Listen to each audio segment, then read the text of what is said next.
Welcome to Our House, the only complete on-air resource for your home ownership needs. Now, here's the host of Our House, Peter Hunt.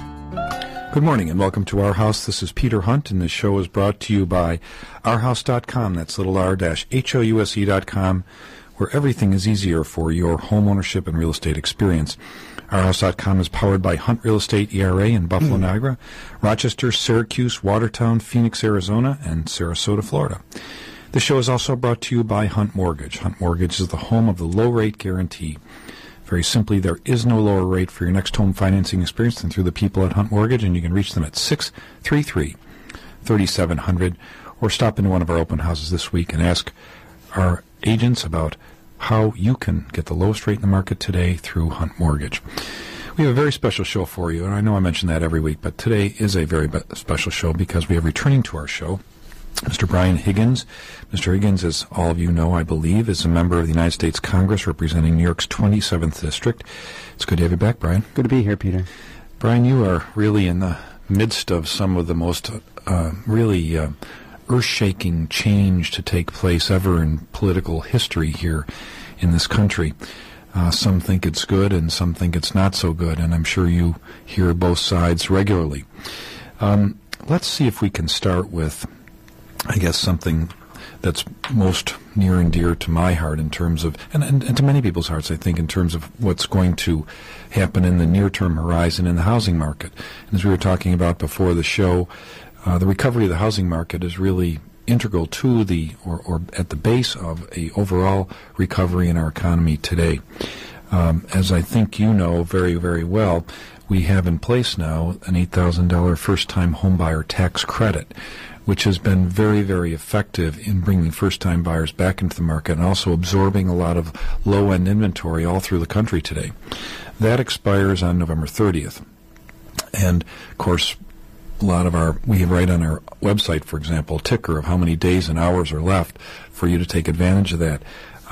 There's been some noise coming out of Congress that that may be extended or maybe even be replaced with something that at least one senator is proposing, which is a $15,000 tax credit for anyone, presuming it's principal residence.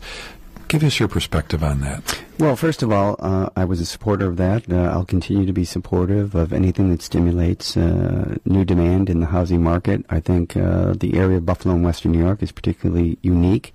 We haven't experienced the same problems that they've experienced in other parts of the country, where people made big purchases in the hopes that property values would only increase, and they would use that as a line of credit, if you will, to finance other kinds of purchases, and then the bubble burst.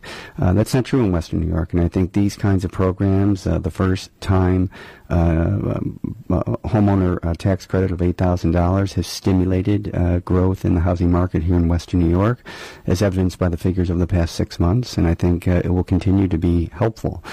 So I will be supportive of new efforts to stimulate home purchases here in the Western New York area, be it the renewal of the $8,000 first-time tax credit or an enhancement or extension of that. You would support an enhancement of it? Absolutely.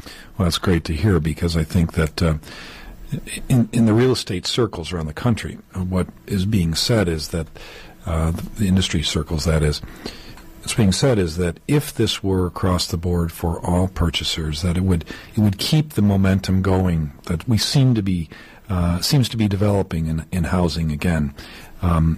It is really a story of two markets, though, as you probably know, Brian. There is the up to the FHA limit, the Federal Housing Administration limit, which varies from community to community. Here it's not very high, but in Phoenix, for example, it's $350,000 plus. And you can see the market stop almost in terms of activity at the FHA limit. So we've really got two things that the national government is doing to support a housing recovery in a very concrete sense. One is by raising the limits for the FHA, which they did some time ago, as you would know better than I. And secondly is this tax credit. Those things working hand in hand are going to be effective. But one of the end of the market that's not being addressed, and I don't know if you have any real first-hand knowledge of this kind of thing, is the higher end, and the fact that Fannie Mae and Freddie Mac have limits up to which they will buy loans, making that basically a credit, or I should say conventional vanilla product. Again, the market seems to stop when we get to that level.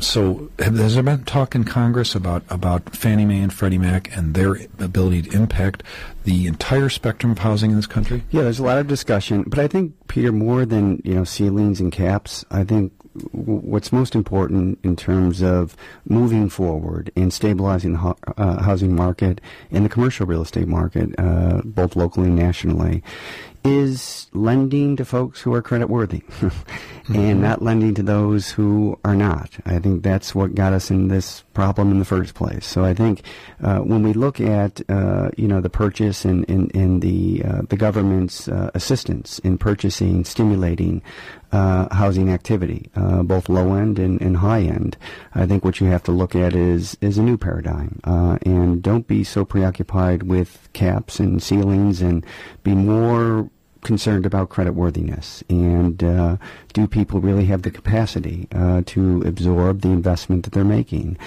because that in the end is good for communities, that in the end is good for the economy, whether it's localized or national.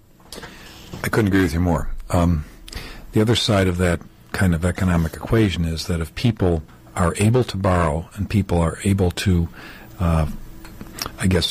get money in their pockets in some way, shape, or form. Hopefully it's through a good job, but in addition to that, without that, they're not going to have access to credit.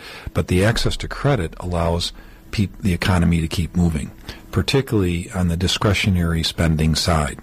Restaurants, shopping centers, retail, all that kind of stuff, which we know is getting battered right now in the economy overall.